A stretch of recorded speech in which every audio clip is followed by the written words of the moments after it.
So this video is to help you get set up for the embroidery machine. So this here is some iron-on interfacing, and we're going to put that on the inside of the bag, but for now we're figuring out where the name is going to go. So you could have the name in a few different places, and you've got to decide that now. Now when you've chosen where it's going to go, then you just unfold and place it with the shiny side up. So the shiny side is actually that side that's got glue on it, and that shiny glue will actually get warm with the iron, and then it will stick to the back of the fabric.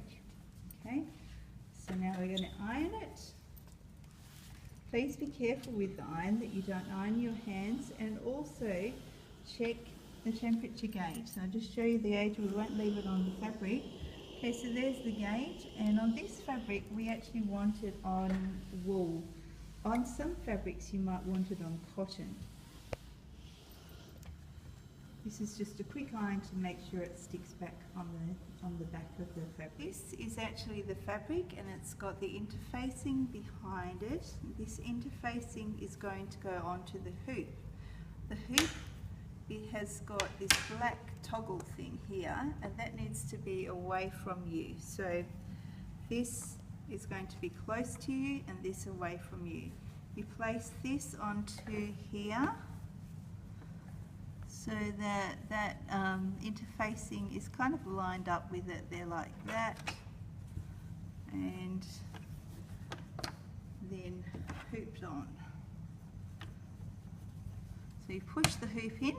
You should be able to read L and R for left and right on the hoop as it goes in, and then you tighten this spring here. Okay, you can just check to make sure that you've got your interfacing in the right place. I've not quite got it straight, so I'm going to have to stop and get it straight. This is much better. This is actually almost straight. Now I'm going to slide this onto this arm at the back of the sewing machine, okay? And I'll have to lift the needle, and I'll have to lift the foot. So I'll slide it under, and I'll hook it on the back there. And once it's hooked on, I will twist the black things. There we go, it's hooked on. I pull the fabric away from the thing, and that's set up for now. Okay, now to do the thread. The thread is easy. It's just basically you take this thread off, don't lose this, put that there, get another thread, and I'm going to use bright red on mine. So I'll put the thread on so that it winds off in this direction, and then I'm going to put it on here, put this end on. Now it's very similar to our normal machines. It goes in under this, down.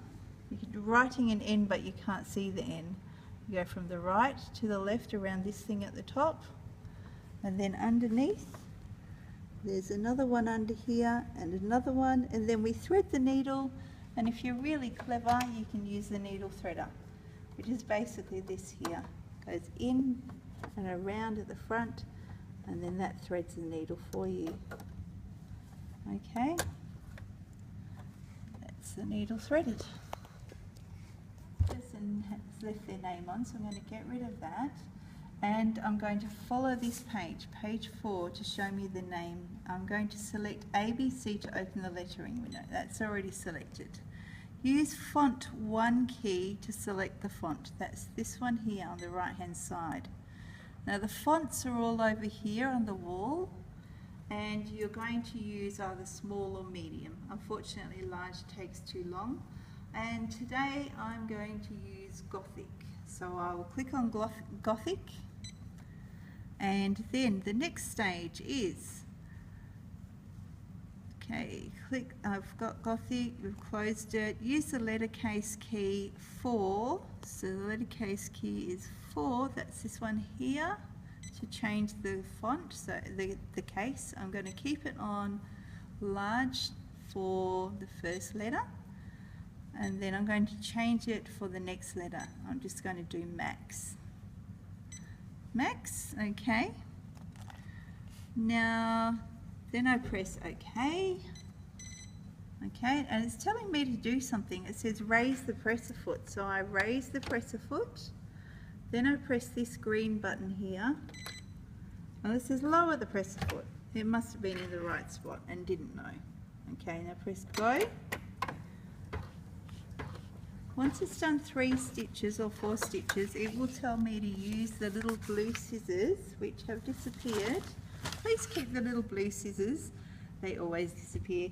That's a good explanation. They need to stay in there or close by so that you don't lose them. Okay, now I'm going to do what it says on the screen. So I'm lifting up the foot, then I'm going to cut a thread, but I'm going to cut the thread that is not attached to the needle. If you cut the thread attached to the needle, then it's going to cut your stitching. So now I've cut the thread, I'll put down the presser foot and I'll press go again, and basically it will write the name Max for the next 3 minutes. It says 3 minutes up here. When it finishes, you need to take off the hoop. You'll need to put the hoop away in the plastic bag if you're the last person using it. And then you need to just cut any loose threads that are on your name, because you'll find there will be some threads that will trail across. And then just quickly iron it, very carefully iron it so it's nice and flat, and then it's ready to sew. Thank you.